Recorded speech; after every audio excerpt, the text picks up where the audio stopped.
live agora. Peraí, deixa eu colocar todo mundo lá. Ao vivo. Ó nós, ó nós. Olha quem tá aqui, ó. Ó quem tá aqui. Ocimar Said. Eu. Igor Lovato.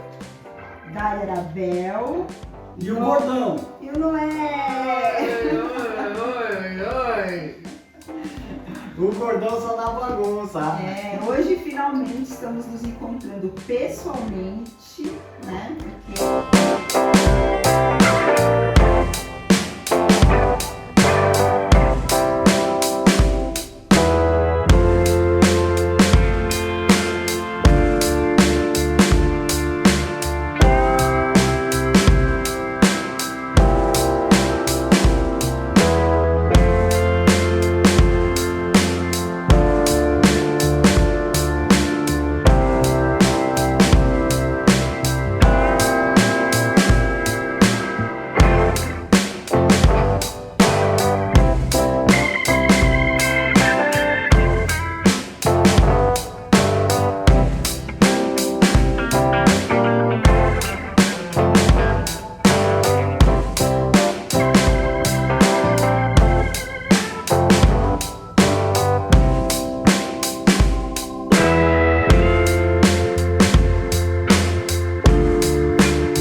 Só que eu não vou deixar ligado o tempo todo, é só uma câmera. Ontem nós estávamos falando disso, né? Ninguém chega à iluminação só com o Karma Yoga.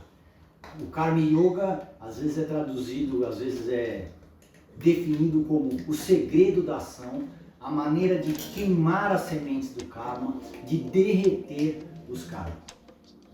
E é muito importante a gente entender esses mecanismos do karma, porque enquanto o nosso karma está pesando demais, o imponderável vai te apresentando obstáculos. Você não é totalmente livre para agir. Parece que é o destino, é o peso do karma. Então, através dos mecanismos de Karma Yoga, a gente consegue ir diminuindo o peso do karma, derretendo esses karmas que a gente trouxe de existências pretéritas, de tempos incontáveis no passado, para a gente poder ter mais liberdade de escolha, para a gente poder escolher o nosso caminho mais livremente, não porque tem certas coisas que a vida te oferece como obstáculos e você tem que transpor aquilo, é igual no xadrez. O cara ameaçou a tua dama, você tem que fugir com a dama dali ou pôr uma peça na frente, você tem que resolver aquele problema. Então, o Karma Yoga serve para isso. Do mesmo jeito que ninguém chega à iluminação só pelo Karma Yoga, também ninguém chega à iluminação sem o Karma Yoga. É uma matéria auxiliar de qualquer outra forma de yoga que a pessoa queira praticar. Depois nós podemos falar um pouquinho da Gita. A Gita é muito, se você espremer a Gita, o que sai no suco é Karma Yoga. E o capítulo que eu mais gosto da Gita chama Karma Yoga. Karma Yoga. Ó, o 2, Sankhya Yoga. O 3, o Sankhya Yoga também é bom. Não, o 3, Karma Yoga. O 2, 3 e 4 é Karma Yoga a base.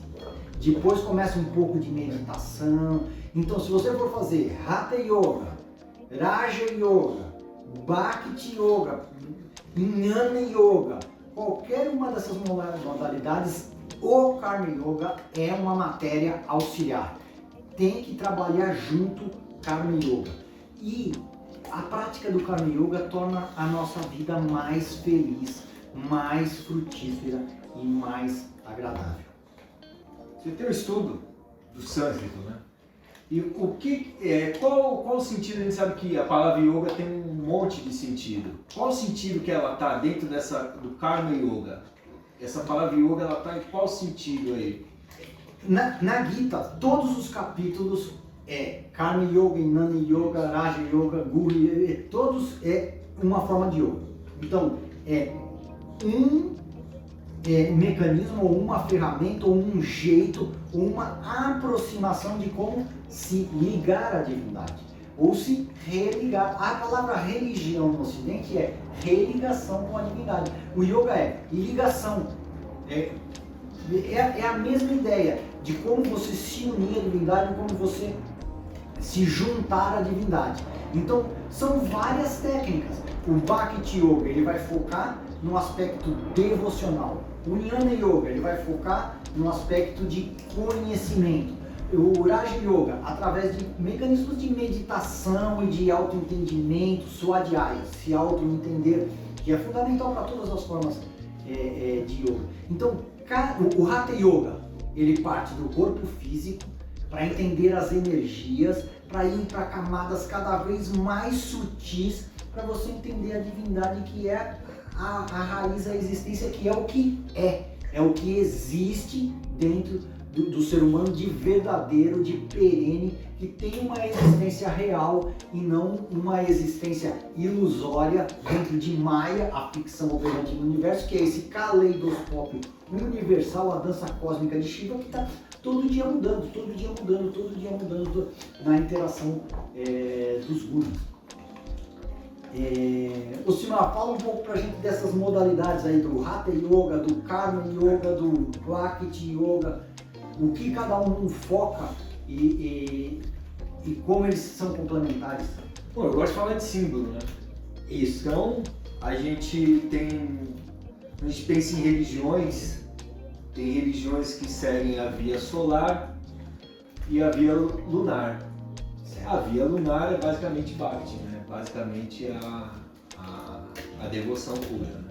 A solar ela já vai num outro caminho mais ligado do conhecimento ali. Mas eu achei legal você citar que a Raja é corpo físico mais as energias, né? E aí você vai atingindo cada corpo, né? Então a Bhakti Yoga, a Jnana Yoga é o mental, né? Então a Bhakti ela se liga ao corpo emocional, né? Então você foi falando, eu fui vendo que tinha a ver com os corpos sutis que a gente está trabalhando. Né? Muito a ver. Isso é muito legal, porque você não consegue trabalhar o ser humano completo se você não levar os 7 corpos, né? Então isso é bem interessante de trabalhar trabalhar aí.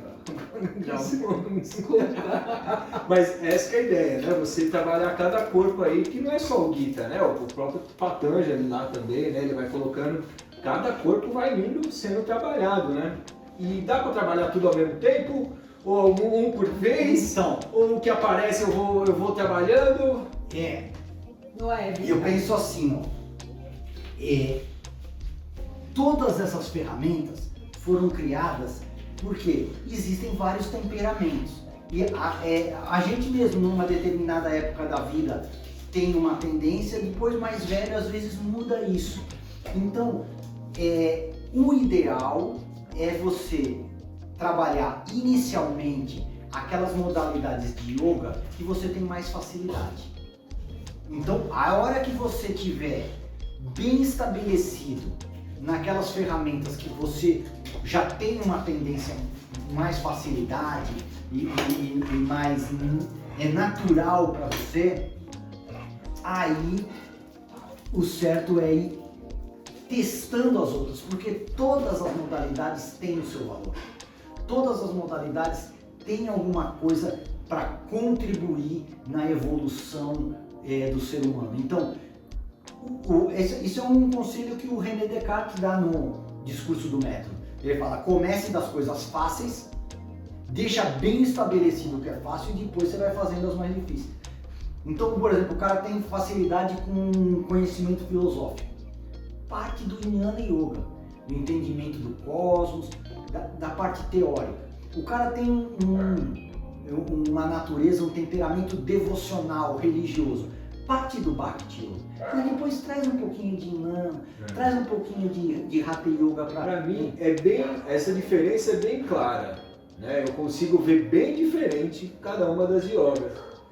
Mas eu não sei se isso é comum. O pessoal que você conversa vê claramente essa diferença. Agora eu estou sendo devocional, agora eu estou sendo mental. Você vê isso no pessoal que você trabalha, seus alunos.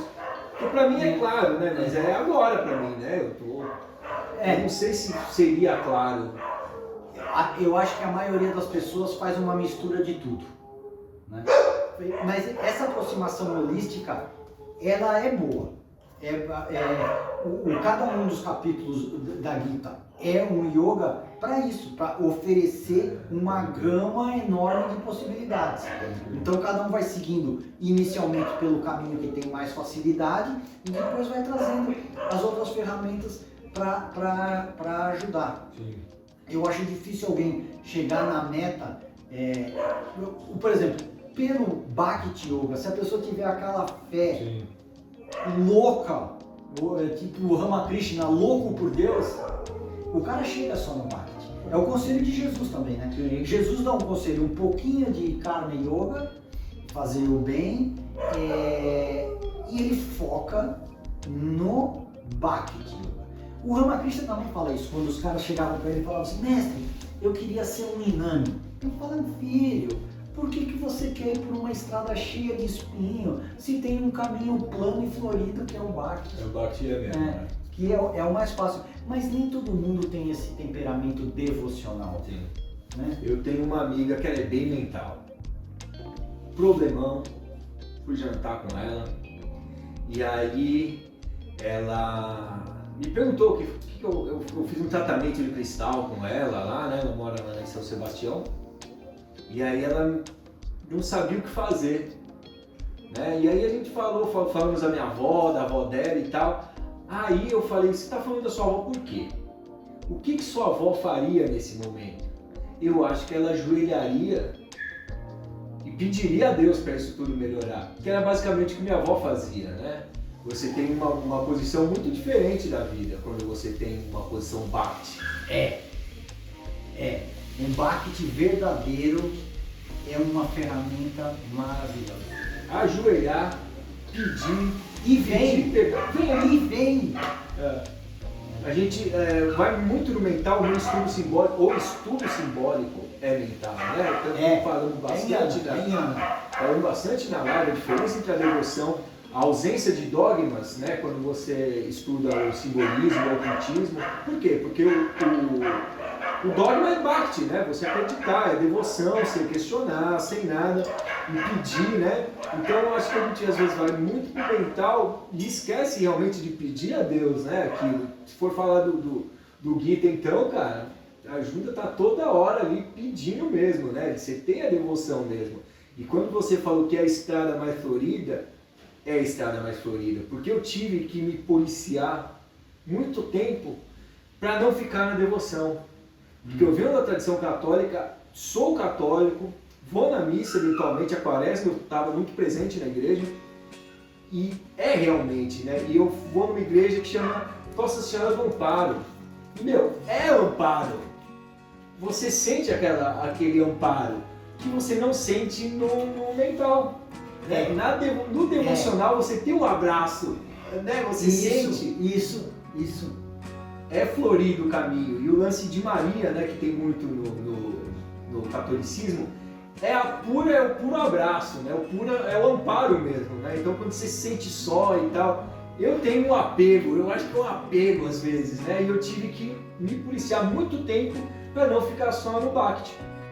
A minha avó Júlia, que eu estava falando que é uma verdadeira devota, morreu com 90 anos, já faz uns 10, a minha avó Júlia era uma verdadeira Bhakta. E para ela era Nossa Senhora. Jesus, assim, não, tudo bem, é o filho dela, mas era Nossa Senhora. Porque você vai ver os milagres atribuídos para Maria, são milhões. Jesus não, você tem santos, você tem Maria fazendo como que faz, né? E ela é intercessora. Então você pede para Maria para que ela interceda por nós, né?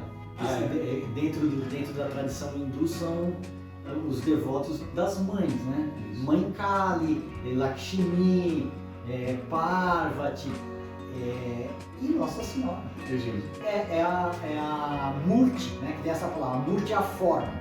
Deus se apresenta de várias formas, da forma que o devoto mais gosta. São Murtis. Então, Nossa Senhora mesmo já tem várias Murtis. Nossa Senhora Salete, Nossa Senhora de Lourdes, Nossa Senhora de Fátima, Nossa Senhora de Guadalupe. Então, são mortes da mesma divindade. Isso. Na tradição hindu, quando você quer meditar em amor, é Krishna, Rishikesha, o Senhor dos Corações.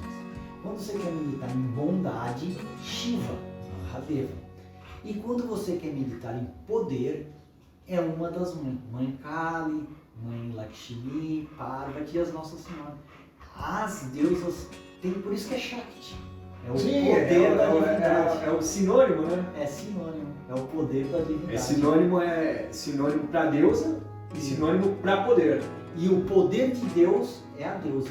Por isso que você estava falando, a intercessão de Nossa Senhora, dos milagres, é muito mais do que dos santos de Jesus. Isso. É o Shakti, é o poder da deusa. Minha avó era muito devota de Nossa Senhora. Muito Eu devota. gosto. Eu já tive devoção muito forte para Nossa Senhora de Nazaré. E aí agora com esse lance da Nossa Senhora de Amparo, caiu no meu colo uma coisa impressionante. Então, a devoção, e essa devoção eu acho que se ligando a arquétipos femininos, fica mais forte ainda, né? Porque ela é o puro abraço, né? Deus é mais mãe do que pai. É pai também e é outras coisas que não tem palavra para explicar. Mas entre mãe e pai é mais mãe. É mais mãe, né? No Ocultismo a gente vê isso aí bem claro, né? Vou usar aí duas palavras aí de sânscrito. Você me perdoa, né? Mas a ideia do Forrat como ideação cósmica e a Kundalini como a plasmação, né? dessa ideação. Né? Então você já vê a Kundalini, que é feminina, aí nessa formação do universo mesmo. Né? E ela como a que consubstancia, né? Acho que é por isso que você se ligar a ela é muito mais fácil. Porque acaba que esse Forrat, esse poder ativo masculino, ele é muito etéreo. E ele, né? Abstrato demais, né? E aí você pensar numa mãe mesmo, exatamente. Pensar numa mãe mesmo, e com essa série de Marias, né? Que você pode se ligar, ou qualquer outro nome aí, vale muito a pena. Eu acho que Bhakti é muito mais ligado quando eu penso, né? Eu penso numa divindade feminina mesmo. Ramakrishna chamava Deus de mãe. Sempre. Falava minha mãe, sempre falava muito. Porque é muito mais mesmo. Ué, vem aqui. Gordão. Tá tirando a concentração, pessoal. E agora o vizinho começou. Dari, você que conduz a entrevista. A entrevista? Ah, beleza. Bom, gente, eu tô até sem graça de estar com vocês aqui, porque vocês, pelo amor de Deus, vocês entendem demais das coisas. Para com isso. Ah, tem uns coraçãozinhos lá no... Tá cheio de gente acenando lá. Olha, deixa eu ver se... Não, mas gente, vocês são demais, vocês têm muito conteúdo, vocês são muito cabeçudo, como diz o... O cabeçudo é o Mas é outro estudo, né? É um estudo direcionado aí e com um propósito também, né? Esse propósito é você, ele falou de iluminação, como essa palavra também, né? Você entender e de alguma maneira se iluminar também, né? E eu acho que o estudo vale, porque você começa que nem, eu assisto os vídeos dele, cada palavra que ele dá é um conceito, não é só uma palavra, né? Os karmas que você cita ali, né? E aí quando você abstrai esse conceito, né? A gente diz no ocultismo que quando você olha para uma coisa, essa coisa te olha de volta, né? Então quando você fala de Maria, você fala de Kundalini, você fala dessas palavras do Gita, você fala dessas palavras do karma, e muito mais do que isso, você fala de devoção, essa coisa tá olhando de volta para você, e aí você acaba se sentindo bem também, né? Porque... E no estudo é a mesma coisa, quando você está estudando, você fala, os caras são cabeção, aí falando... Realmente, falamos de filosofia no início, Kepler, né? O que isso tem a ver com iluminação? Né? O que o estudo filosófico vai trazer como iluminação? Eu já dei um exemplo, né? A ideia de você treinar a abstração. Ele falou sobre Kepler, né? Então, tem um vídeo, né, dedicado aí aos filósofos ali, né? Então, até que ponto que vale a pena você estudar filosofia para buscar a iluminação, né? Então, acho que todo estudo, ele traz, pelo menos para mim, eu acredito para ele também, esse objetivo de se iluminar, mas também de você olhar essas palavras, né, que a gente não conhece direito e que são no fundo conceitos, e esses conceitos realmente abrem a cabeça, né? Eu lembro que eu fui, quando eu estudei o Evangelho, ele é todo em grego, né? Então, aí quando você vai estudar a palavra amor, você vê lá que são 5 palavras diferentes Que traduz por amor. né? Então, a gente conhece o ágape, né? Então são alguns tipos de amores aí. Então, às vezes, uma palavra que não tem falei, Sim. qual tradução que você usaria para a palavra yoga, né? Então, você pega um conceito. Eu tenho um livrão, Dicionário Filosófico. O verbete homem, 10 páginas. O verbete Deus, 20 páginas. É uma palavra. Então, acho que esse estudo filosófico, esse estudo, é você realmente usar esses caras que há 1000 anos, 400, 100 anos atrás se debruçaram, porque eu julgo que esses caras eram muito mais inteligentes que eu. Eles chegaram num super raciocínio ali. Então, é você se dedicar a um texto, entender o que aquele cara quis dizer, a maneira que ele usa aquela palavra, e aí sim você olhar a palavra e essa palavra como conceito te olhar de volta. Acho que aí você consegue já um degrau acima, né, para chegar nessa iluminação. E tem certas palavras que é difícil de você traduzir para uma palavra em português. Se você conseguir entender a palavra no original, é melhor. Isso. E ver isso em filme, né? Em música, né, cara? E o estudo da Bíblia, então, que é um estudo que eu gosto, a Bíblia que eu tenho em PDF, ela tem 3 traduções em paralelo. Olha lá. Então, é o que eu falei pro meu pai, a esposa do meu pai é evangélico, eu falei, ó, se você... Eles estudam muito as palavras, né? O lance do evangélico é o som. Às vezes fica brigando numa palavra. E aí, mas qual palavra que era no grego? Ninguém sabe. Qual Isso. tradução que você está lendo? Ah, essa aqui. Qual tradução que é essa? Né? Então você tem... Isso. Eu vejo... Eu tenho um estudo muito legal que eu faço, eu ainda não consegui publicar porque eu não cheguei no fim, né? Que é os arcanos e os capítulos do Apocalipse. Né? Então você tem 22 arcanos, 22 capítulos, e eu faço esse estudo, olha a carta, leio o texto, olha a carta, leio o texto. Aí eu falei, tá faltando alguma coisa no Isso é texto. interessante isso aí. Não, isso é animal. Isso aí me abriu umas coisas, umas chaves impressionantes. Só que eu só consegui 2 ou 3 arcanos, é uma Sim. coisa. É um quebra-cabeça. E aí o que eu recorri? A essas três traduções diferentes. Né? Porque eu não sei o grego original ali, né? O meu grego não é bom.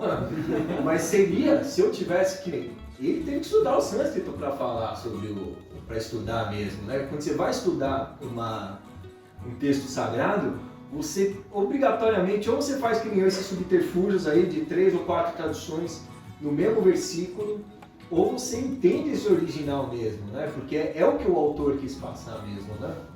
Então, eu fui estudar o sânscrito por causa disso. Você pegar a Gita, você tem várias traduções em português, eu li várias traduções em inglês. Elas não são iguais. Então qual que vale? Aí eu comecei a estudar por isso. E no original, ele é muito mais bonita do que qualquer tradução. Fora que estamos falando do negócio com rimas, cantado. Isso! Ele é lindo, é um poema. Pô, a Gita vem atravessando milênios porque é forma e conteúdo. É um poema tão lindo, quando os primeiros versos que eu consegui entender, eu falava, nossa, que coisa mais linda. E você não tem como traduzir isso, você não tem como trazer isso na tradução. Mas vendo hoje essas várias traduções, eu digo, todas estão certas. Porque o cara pega um aspecto e ele começa a trabalhar e dá uma tradução, ele vai ter que ser coerente com aquilo que ele veio. E não é qualquer um que traduz também, né? A pessoa que está traduzindo está ali coberto muitas vezes de boas intenções. Sim, todas estão certas dentro daquela perspectiva e também a gente tem que pôr alguma coisa de si na tradução. É lamentável, mas você tem que fazer uma escolha ali. Você estava falando da palavra amor na Bíblia, São 5 palavras gregas diferentes ali. Isso. E aí você tem que fazer uma escolha na tradução. E às vezes você teria que pegar aquela palavra e transliterar, transformar ela numa frase para explicar. Você já perdeu toda a fluidez do texto. Eu tive vim aqui para São Paulo, né? Falei, vou baixar um livro para ler Na viagem. no ônibus. Aí eu fui atrás do Dante Alighieri do Inferno. Eu que li. é o Dante. Eu li. E aí ele que formatou a língua italiana, né? Parece, né? Isso. O cara, e eram poemas, inclusive, com rimas e tal. Aí eu fui atrás de uma versão de poema. Eu Em sei, você pegou. português. Porque tem uma versão de poema em português de um padre, que é um livro desse tamanho aqui, essa que você pegou com as Eu peguei em PDF, eu não sei o tamanho. Eu tinha essa edição Sim. com aquelas desenhos do Gustavo Doré. Caramba, iluminuras. Essa tradução é legal pra caramba. Então, cara, imagina o trabalho que o cara tem que ser poeta pra Não, fazer. é uma outra obra. É. É uma outra obra. Outra obra. É um puta poeta. Ele pegou a história e ele fez em português. É uma obra, é um padre que fez essa tradução. Tem umas traduções da Ilíada e da Odisseia inverso também. Caramba. É uma coisa louca. E tem acho que um alemão que fez uma tradução da Gita para o latim inverso, em 1800 e pouco. Deve ser louco, já não tem essa tradução. Deve ser bem louca essa tradução também. Porque o que as pessoas em geral focam, e eu acho que está certo na tradução da Gita, o conteúdo, o que ele quis dizer. Sim, a historinha. Peguei a historinha. Isso. Mas se você conseguisse traduzir os versos são maravilhosos. Isso aí e por isso que você decora e entra muito na cabeça. E o lance do aforismo, né? Que se usa muito, aforismo, né? Aforismo que se usa muito, né? No lance oriental, né? O Yoga Sutra são 196 aforismos. Né? Sutra significa aforismo. Né? Aforismo, né? É assim, ó, como é que os caras trabalhavam o Yoga Sutra? O mestre decorava aquilo. O cara sabia de cor a sequência.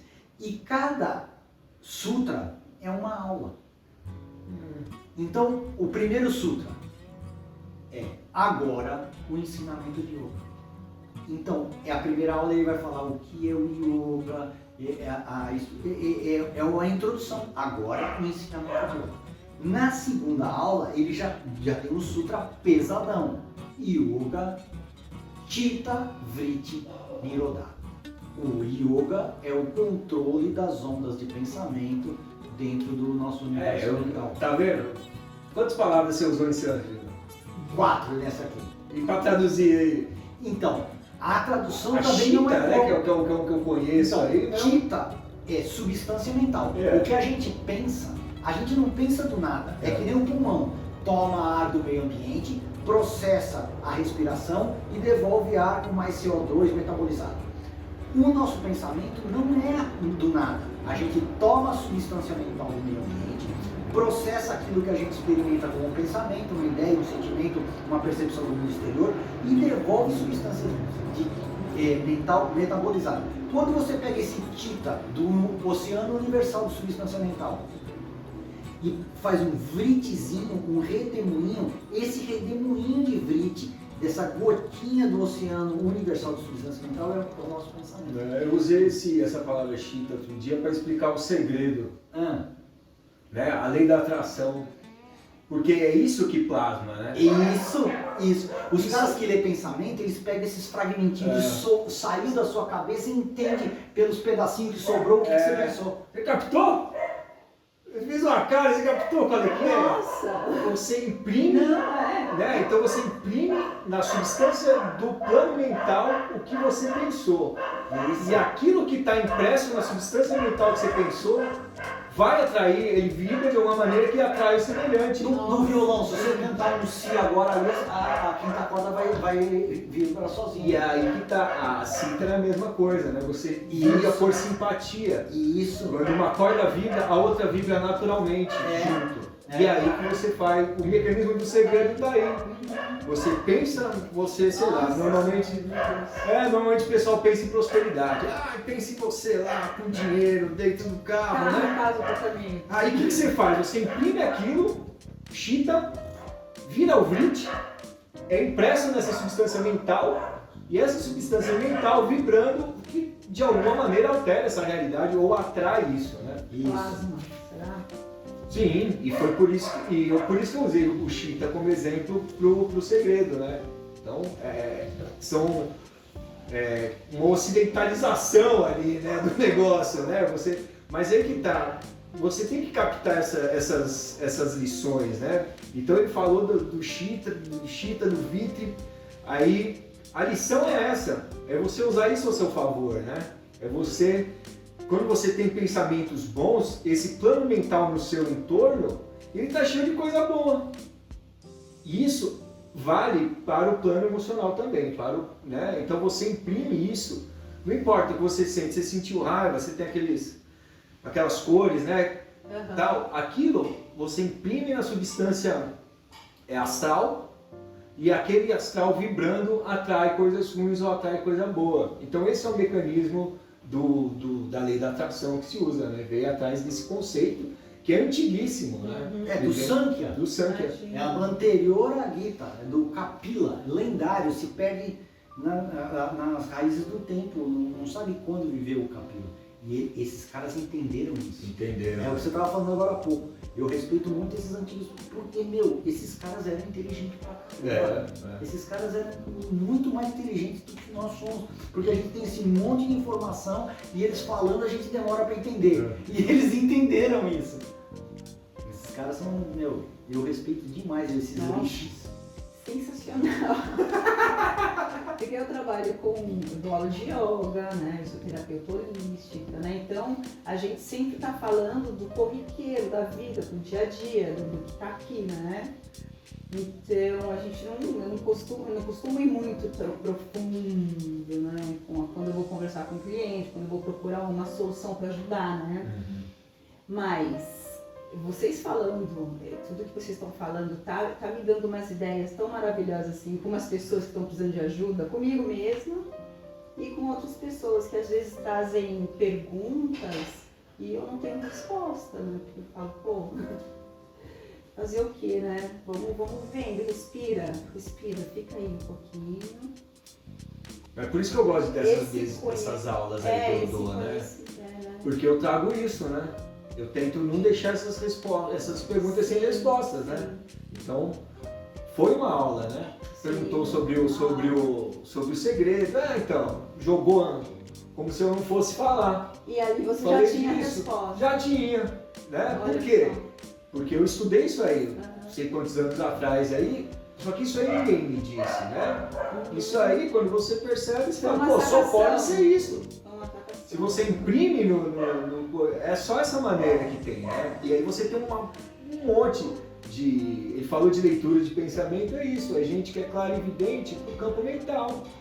Então quando o cara tem um mental concreto, o que é? Ele pensou num carro, o carro literalmente materializa no plano mental.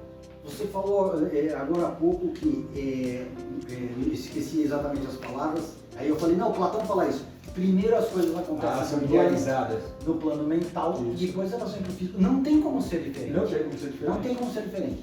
Então, esse lance do segredo é a mesma coisa. Você cria no plano mental para que ele se materialize depois. O Sankhya fala que é isso, que o mundo é um pensamento de Deus.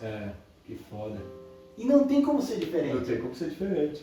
Dizem que a velocidade, né, que a gente sente que o tempo está indo mais rápido e tal, é só porque Deus está pensando mais rápido, ou Deus está pensando mais devagar, né?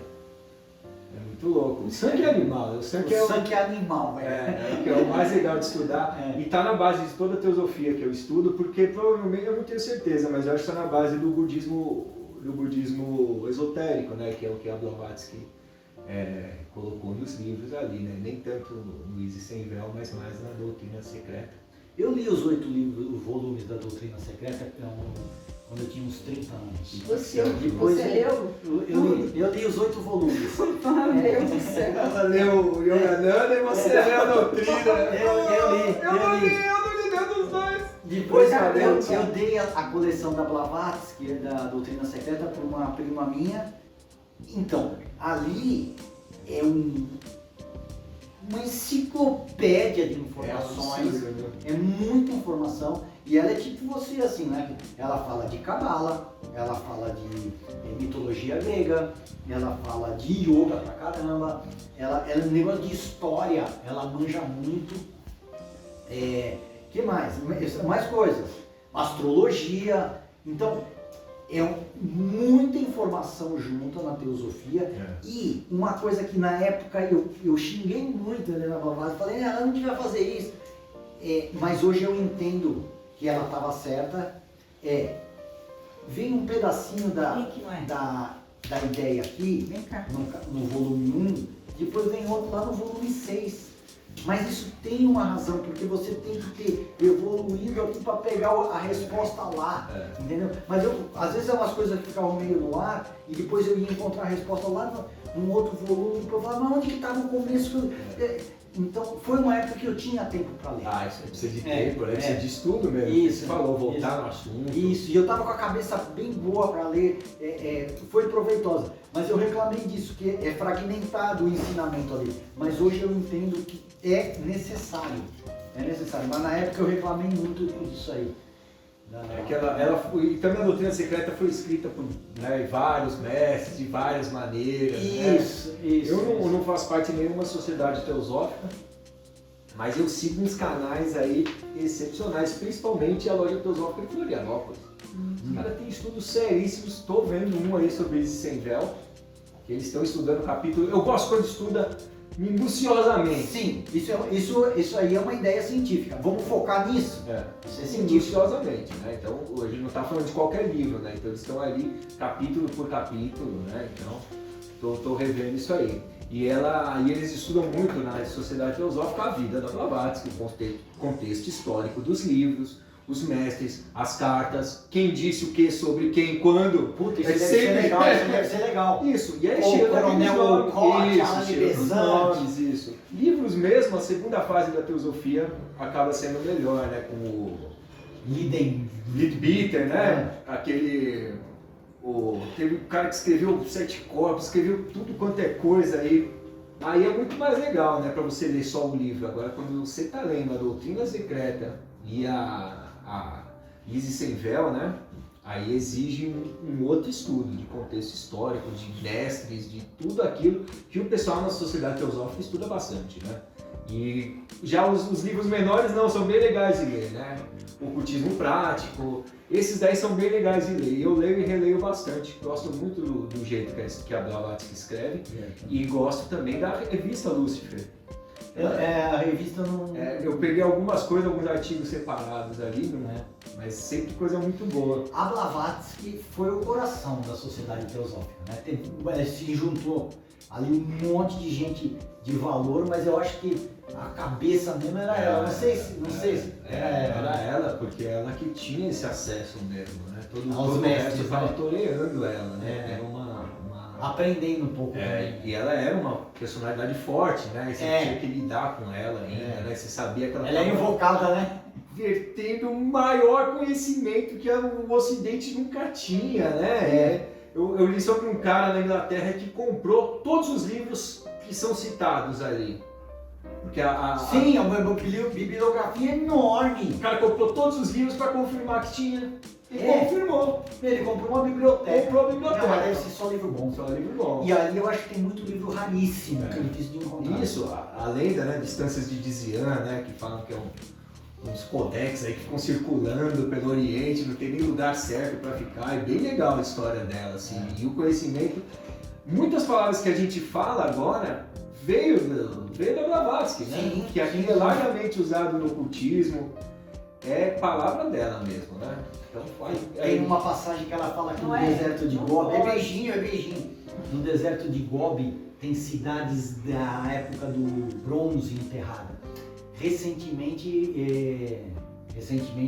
para a época que ela escreveu, década de 90, eles enterraram algumas cidades ali antiquíssimas. Ela falou do Nag Hammadi, né? Que eles encontraram todos os escritos gnósticos, né? Ela citou que iam encontrar tal, que falava mais dos essênios e tal. Então, ela encontrou mesmo, né? Teve também um outro movimento que ela falou que ia consolidar mais, né, que é a história do espiritismo, que ela veio num conceito de espiritismo ali, né, para melhorar a ideia do espiritismo que tinha, né? Então, ela realmente fez bastante coisa aí pra gente. Tem muita gente que fala a palavra que veio da Blavatsky que não sabe que veio dela, né? Né? Pô, esses conceitos todos aí de mônada, os elementares, né, que são as diferentes, aí veio tudo dela ali. São todos conceitos legais aí que a gente usa largamente agora, 100 anos depois. Quantos anos depois? 150? 1880 que ela escreveu? Mais ou menos. E aqui no Brasil a gente tem a eubiose, né? Que eu gosto de falar da eubiose, cara, porque é uma escola que deu um passo além mesmo, né? Eles têm um conhecimento ali que você não encontra em nenhum outro lugar, né? Eu como buscador aí, eu busco em algumas línguas, eu morei fora do Brasil, eu falo inglês e espanhol, então eu consigo ler essas daí. E leio também, os meus livros de anestesia são todos em francês, tem mais de 30 livros, né? Então quando você se dedica, você consegue ler, né? Principalmente línguas latinas, né? E não tem nada parecido com o que a eubiose fez, né? Então acho que vale a pena a gente falar sobre a eubiose que começou como um lugar de teosofia aqui no Brasil e aí seguiu uma vertente totalmente deles ali, falando de tarô, coisas que não se fala na teosofia também. Mas o que mais me agradou na teosofia é a história do estudo de religião comparada. É legal pra caramba. Porque eu acho que é isso que é, né? Porque você entende que você há está um falando ponto de uma intersecção. coisa só. Tem um ponto de intersecção. Porque senão se você não entende que você está falando de uma coisa só, não adianta. Não adianta, porque aí você tem uma que está certa e uma que está errada. Não, e aí quando você começa a fazer essa comparação, você vê que está todo mundo falando a mesma coisa.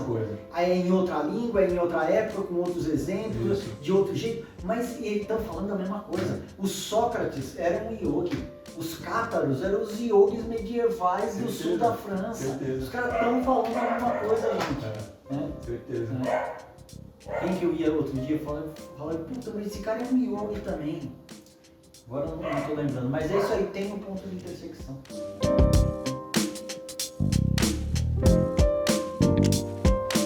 Estamos ao vivo ainda? Estamos ao vivo. Eu acho que... Tá anoitecendo. Tá tarde já, né?